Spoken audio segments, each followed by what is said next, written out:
Welcome back to DC Silver Age Storytime, and today's issue is Superman 147, published in August 1961, and the story is The Legion of Supervillains, story by Jerry Siegel and art by Curt Swan, and I've been looking forward to this one because I kind of like the Legion of Supervillains. So, Lightning Lord says, Superman, as punishment for your many brave and worthy deeds, we vote that you be executed. How can I defend myself against the combined superpowers of these outlaws from the future? I'm doomed.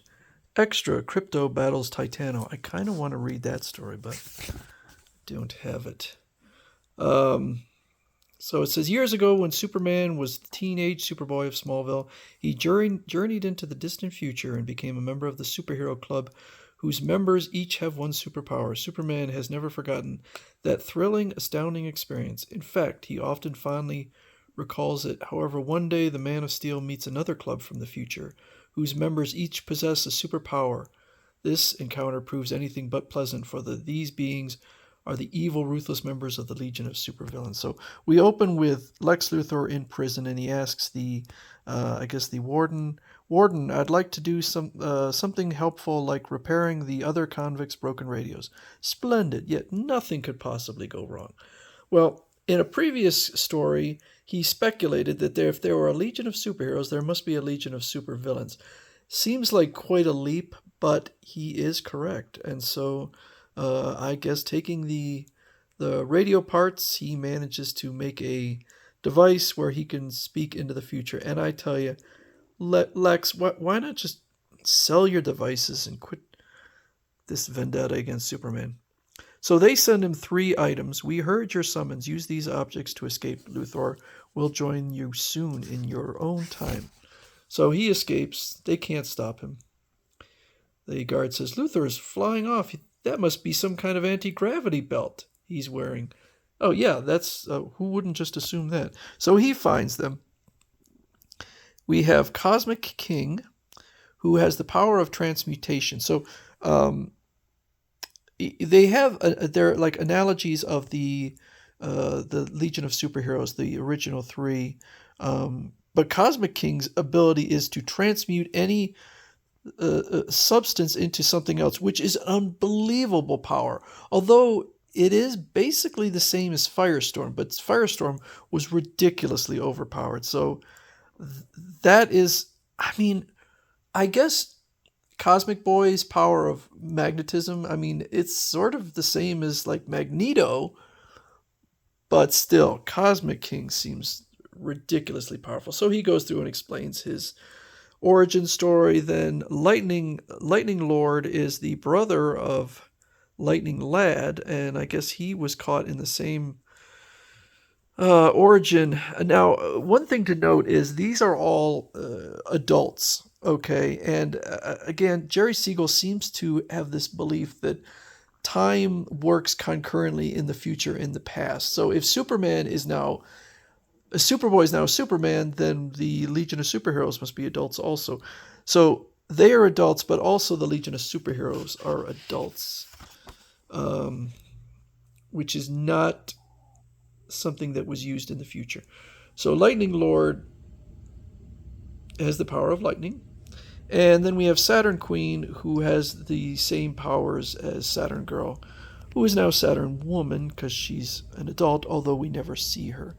Now, I would have said that Cosmic King's powers make the other two seem like superfluous because he's so powerful. But it turns out that Saturn Queen is probably more powerful. So they're in the present time, which would be 1961, and Superman's building Orphan City, and then Lightning Lord comes along and starts blasting things. And he says, retreat, Superman, or I'll increase this mild voltage and electrocute everyone on the bus. And he's like, okay. So he just leaves and starts playing with kids, throwing out little model airplanes. And then Cosmic King comes along and turns them all to gold. And everyone gets excited. Although I would think that those gold planes would probably crack some skulls. He takes the Superman statue and turns it into kryptonite. That's ridiculous. And then Superman he manages, with the help of other people, to get free. Sees this creature attacking Lois Lane. He puts her in his globe at the top, and it turns out it's a mechanical creature. Flies into this area, and it turns out it's all been an illusion from Saturn Queen. So they trap him in this ray of kryptonite. We are the Legion of supervillains from the future, foes of the superhero club. And so they all have decided to execute him. Luthor, so you're behind this. For years you've thwarted my schemes with your superpowers, but now I've got allies who also have superpowers. So, I'm sorry, the Legion of Superheroes do show up. I said they didn't, but they do show up. Still looking kind of young. But they battle, and to a stalemate, it looks like. Which I feel like Cosmic King would be way more than a match for Cosmic Boy. But Luthor threatens to turn up the kryptonite and kill Superman, but Saturn Woman steps in and says, I'll take his place, I'll die for him. Which I'm not sure was an option, but I guess they're willing to do it. So Superman says, can I just do one last super feat in Saturn Woman's honor, since she's going to die? And they stupidly say, okay, at least Luthor, because Luthor is a super genius and a super moron at the same time. So Superman goes to Saturn, scoops up part of the ring, and takes it and puts it around Earth. See, Saturn Woman up there, a ring. Thanks, Superman. It reminds me of my homeworld, Saturn. Luthor says, sentimental drivel. You chose to die, Saturn Woman, so I'll oblige you.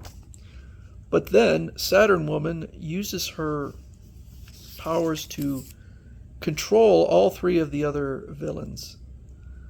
Because earlier she had explained that there were no crime on Saturn.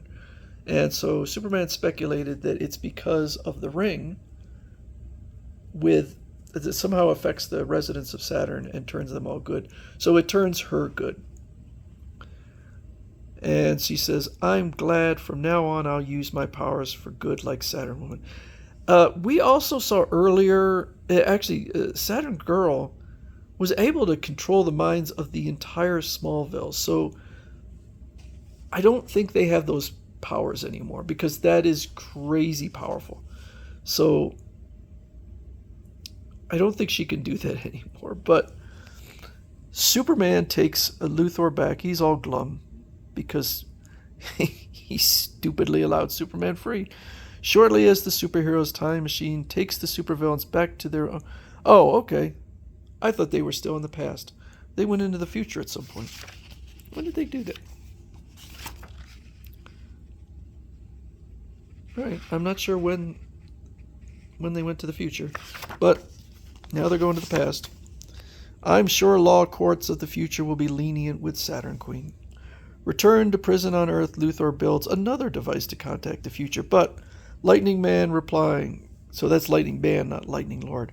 Don't waste your time on any more appeals to the Legion of Supervillains, Luthor. Its members are jailed too, like you. Bah!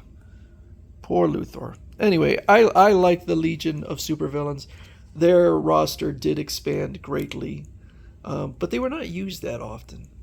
So that is the first appearance of Lightning Lord, Cosmic King, and Saturn Queen.